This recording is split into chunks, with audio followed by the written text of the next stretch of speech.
सन 2021 पृथ्वी। पूरी दुनिया एक ऐसी महामारी से जूझ रही है जिसने इस पृथ्वी पर रहने वाले लोगों के मन में एक डर बना दिया है। अब सांस लेने के लिए भी इंसानों को पैसे देने पड़ रहे हैं, अनएम्प्लॉयमेंट अपने हाई लेवल पर है और इस पूरी पेंडेमिक के पीछे हैं ये 全球公共卫生 Xi Jinping, president of China.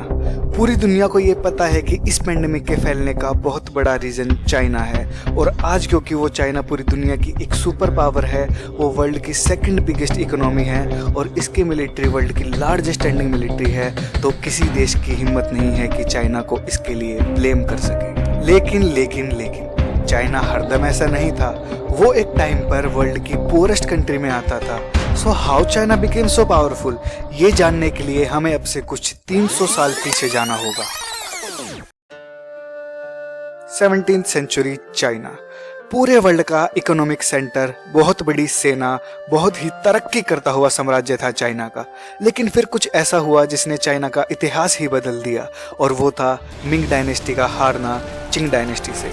ये कॉन्फ्लिक्ट माना जाता है कि 70 साल से भी ज़्यादा लंबा चला था और इसमें 1 करोड़ से भी ज़्यादा लोगों की मौत हुई थी, जबकि पूरे मिंग डायनेस्टी की पॉपुलेशन तब 10 करोड़ थी।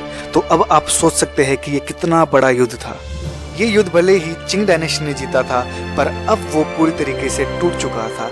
अब उनके पास एक बड़ी सेना नहीं थी, बस चारों तरफ लोगों की लाशें थी और जिस वजह से धीरे धीरे चिंग डायनेस्टी कमज़ोर होती गई और उसकी पावर डिक्लाइन होती गई। और कुछ ही सालों बाद शुरुआत होती है 18th सेंचुरी की, जहां चाइना अपने नुकसान की भरपाई कर रहा था, वहां वेस्टर्न कंट्रीज में इंडस्ट्रियल रेवोल्यूशन आ गया था।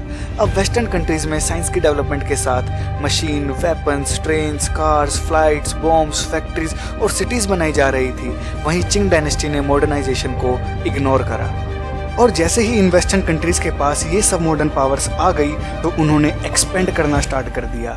और फिर यहीं से शुरुआत होती है चाइना के इतिहास का सबसे बुरा समय, द सेंचुरी ऑफ ह्यूमिलिएशन। क्योंकि दुनिया की नज़र में चाइना एक बहुत ही बिग इंपीरियल पावर था और जब वो छोटे छोटे देशों से हारने लग गया तो उसकी अब वो इंपीरियल पावर वाली इमेज ख़त्म हो गई और इसलिए हम इस 100 साल के स्पैन को द सेंचुरी ऑफ ह्यूमिलिएशन बोलते हैं। और इस सेंचुरी में चाइना की 4 मेजर डिफीट्स हुई थी: opium war with Britain, Sino French war, first Sino Japanese war, boxer rebellion. और इन सभी डिफीट्स का रीज़न था चिंग डायनेस्टी की वीक नेवी। उन्होंने अपने वेपन्स और नेवी को मॉडर्नाइज ही नहीं करा था, वो अभी भी तलवार और तीर कमान से लड़ रहे थे और इसीलिए चिंग डायनेस्टी वेस्टर्न कंट्रीज़ की बड़ी बड़ी बंदूकों के सामने नहीं टिक पाई, जिस वजह से ब्रिटिशर्स ने, जैपनीज़ ने और फ्रेंच लोगों ने चाइना के कई हिस्सों पर कब्जा कर लिया। अब धीरे धीरे लोगों के मन में चिंग डायनेस्टी के लिए नफरत फैल रही थी, क्योंकि वो अपनी प्रजा को बाहरी हमलों से बचा ही नहीं पा रहा था, जिस वजह से कई लोगों ने रेवोल्यूशन लाने की कोशिश करी लेकिन वो नाकामयाब रहे। बट 1911 में फाइनली एक बड़ा रेवोल्यूशन हुआ जिसे हम शिनहाई रेवोल्यूशन भी बोलते हैं और चिंग डायनेस्टी का यहाँ हुआ अंत। और चाइना के अंदर एक प्रॉपर इलेक्शंस हुए, लेकिन इलेक्शन का रिजल्ट कुछ आ ही नहीं पाया क्योंकि चाइना में एक सिविल वॉर छिड़ गया था बिटवीन कम्युनिस्ट एंड नेशनलिस्ट। ये गृह युद्ध कई सालों तक चला और आखिर 1949 में communist party of China war जीत गई और कम्युनिस्ट पार्टी ने एस्टेब्लिश करा the people's republic of China. और जो नेशनलिस्ट ये युद्ध हार गए वो जाकर ताइवान में छुप गए, जो आज भी एक डेमोक्रेटिक कंट्री है। अगर आप लोग चाइना के सिविल वॉर पर एक ब्रीफ वीडियो चाहते हैं तो कमेंट बॉक्स में लिखिए। और अब चाइना एक कम्युनिस्ट कंट्री बन चुका था और ये माओ से तुंग था चाइना का फर्स्ट प्रेसिडेंट। उसने 1949 में चाइना का इंडिपेंडेंस डिक्लेयर कर दिया और खुद अपने आप को चाइना का सबसे बड़ा लीडर घोषित कर दिया। चाइना के लोग जब तक ये समझ पाते कि उन्होंने किसको अपना लीडर बनाया है, तब तक तो बहुत देरी हो चुकी।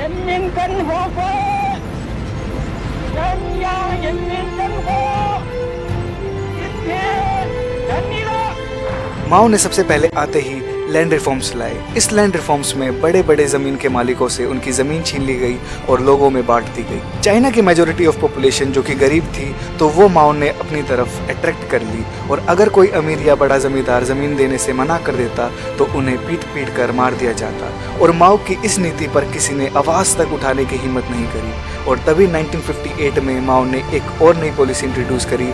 उसका नाम रखा द ग्रेट लीप फॉरवर्ड। माओ का सोचना ये था कि इस पॉलिसी के बाद मात्र 15 सालों में चाइना ब्रिटेन से आगे निकल जाएगा on the basis of factories and food grains. लेकिन हुआ इसका कुछ उल्टा ही। इस पॉलिसी ने चाइना के लोगों को मजदूर बना दिया, सभी किसानों से उनका हक छीन लिया गया, लोगों से जबरदस्ती खेतों में काम करवाया जाता था। सारी जमीन जो गवर्नमेंट ने लैंड रिफॉर्म्स के तहत लोगों में बांटी थी, अब वो सब अपने अंडर कर ली और किसानों को टारगेट दिए गए फॉर द प्रोडक्शन, और अगर वो किसान टारगेट अचीव नहीं कर पाते थे तो उन्हें खाना भी नहीं दिया जाता था और सिर्फ 2 वक्त की रोटी के लिए बच्चे बूढ़े सब पूरे दिन खेतों में लगे रहते थे। जबरदस्ती खेती करवाने के बावजूद भी प्रोडक्शन बढ़ नहीं रहा था और ये बात गवर्नमेंट ऑफिशियल्स ने माओ से छुपाई, जिस वजह से माओ ने इस पॉलिसी को कंटिन्यू रखा। और जब ये पॉलिसी पूरी तरह से फेल हो गई, लोग भूखमरी से मरने लगे, सभी बच्चे कुपोषित हो गए और ना जाने कितनी और बीमारियां फैलने लगी, तब जाकर माओ ने इस पॉलिसी को वापस लिया। लेकिन तब तक 2.5 करोड़ से भी ज्यादा लोगों की मौत हो चुकी थी। ये आज तक की हिस्ट्री की सबसे बड़ी भुखमरी मानी जाती है। जो पॉलिसी माओ ने 15 सालों के लिए लागू करी थी, उसे 3 सालों में ही खत्म करना पड़ा। पर माओ वहां रुका नहीं। माओ ने उसके बाद चाइना में कल्चरल रेवोल्यूशन स्टार्ट कर दिया। कल्चरल रेवोल्यूशन में माओ ने एक किताब लिखी जिसमें उसने अपने विचारों और आइडियोलॉजी को लिखा, जिसे उसने रेड बुक का नाम दिया। और जो इस रेड बुक को फॉलो करता था उसे रेड गार्ड बोला गया। जो चाइना के युवा थे उन पर इस बुक ने बहुत ज़्यादा असर करा और उन सब ने स्कूल कॉलेजेस के अंदर जो भी विदेशी किताबें थी उन्हें फाड़ कर जला दिया। अपने टीचर्स को घेर कर वो बुक पढ़ाने के लिए फोर्स करते थे और जो लोग इस बुक को फॉलो करने से मना करते उन्हें बीच सड़क में गंजा करके जान से मार दिया जाता था। कई बच्चों ने तो अपने माता पिता तक को मार दिया था। और चाइना की ये सांस्कृतिक क्रांति खत्म हुई माओ की मौत के साथ। 9 सितंबर 1976 को माओ सेतुंग की डेथ हो जाती है और इसी के साथ खत्म होता है चाइना में एक तानाशाह का राज। लेकिन अब तक चाइना सभी दूसरे देशों से बहुत पीछे जा चुका था। उस टाइम पर चाइना की GDP per capita income India से भी बहुत कम हो चुकी थी। But that was all about to change. 1976 में माओ की मौत के बाद डेंग शियाओपिंग बने चाइना के न्यू लीडर। उन्होंने चाइना के 150 साल से चल रहे ह्यूमिलिएशन को खत्म करने की सोची और इसीलिए 1970s में जब बाकी एशियाई देशों ने ग्लोबल इकोनॉमिक पार्टी ज्वाइन कर ली थी, मतलब वो कैपिटलिज्म यानी पूंजीवाद के साथ अपनी इकोनॉमी को आगे बढ़ा रहे थे, तब डेंग शियाओपिंग ने उनमें से एक देश सिंगापुर का दौरा किया। उन्होंने वहां देखा कि लोग फ्री मार्केट का इस्तेमाल बहुत ही आसानी से और तरक्की के साथ कर रहे हैं और वो लोग बिल्कुल अंधे पैसे कमा रहे हैं और इस चीज ने डैन को इंस्पायर कर दिया। अब जो माओइस्ट टाइम था वो खत्म हुआ और अब ये समय था चाइना को अपनी इकोनॉमी बिल्ड करने का। डैन ने समझ लिया था कि इकोनॉमी को सुधारने के लिए कैपिटलिज्म का सहारा तो लेना ही पड़ेगा और उन्होंने ऐसा ही किया, लेकिन बहुत ही ज्यादा सावधानी के साथ, जिससे कि चाइना के 1 पार्टी रूल सिस्टम पर कोई इफेक्ट ना पड़े। So he decided to just focus on 1 little village, Shenzhen, जो कि एक रूरल एरिया था जिसकी पॉपुलेशन 30,000 थी और ये विलेज बिल्कुल बॉर्डर पर था with the British controlled Hong Kong, जो कि उस टाइम एक बहुत ही फास्टली डेवलपिंग स्टेट था because of thriving economy and capitalistic model.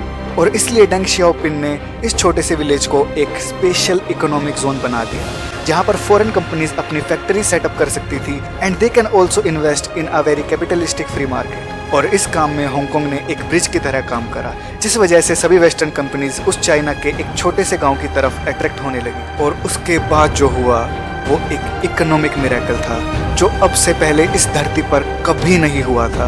China का एक छोटी सी आबादी वाला गांव जिसमें लोग फिशिंग के दम पर अपना घर चलाते थे, वो अब आसमान में उड़ गया और थोड़े समय बाद ही वो शहर एक हब बन चुका था और अब इस शहर की पॉपुलेशन 1 करोड़ से भी ज़्यादा हो गई। जैसे ही ये इकोनॉमिक मॉडल पास हुआ, वैसे ही चाइना ने पूरी कंट्री में ऐसे कई स्पेशल जोन्स बना दिए, जिस वजह से और ज़्यादा फॉरेन कंपनीज ने यहाँ निवेश करना स्टार्ट कर दिया, क्योंकि यहाँ की लेबर प्राइस बहुत कम थी, क्योंकि यहाँ के लोगों के लिए एक टाइम की रोटी ही उनका सपना बन चुकी थी। And eventually it became the world's factory. और अब वो चाइना जो सभी देशों से पीछे बिछड़ चुका था, उसने इकोनॉमी की रेस ज्वाइन कर ली और कुछ ही सालों बाद उसने सभी देशों को बहुत पीछे छोड़ दिया और वो वर्ल्ड की 2nd बिगेस्ट इकोनॉमी बन गया। इंडिया चाइना की बराबरी इसलिए नहीं कर पाया क्योंकि इंडिया के लोगों ने वो भुखमरी नहीं देखी जो चाइना के लोगों ने देखी थी, जिस वजह से वहाँ के लोगों के लिए पैसा कमाना ही सब कुछ रह गया था। वो चंद कुछ पैसों के लिए 24 घंटे काम करते थे और इसीलिए चाइना आज वर्ल्ड की सुपर पावर है। तो आपने देखा कि चाइना के एक लीडर ने चाइना का पूरा फ्यूचर ही बदल दिया। सो गाइस, ये थी चाइना की हिस्ट्री और अगर आपको मेरी रिसर्च पसंद आई हो तो प्लीज लाइक एंड सब्सक्राइब करें। मिलते हैं अगली वीडियो में। जय हिंद, जय भारत।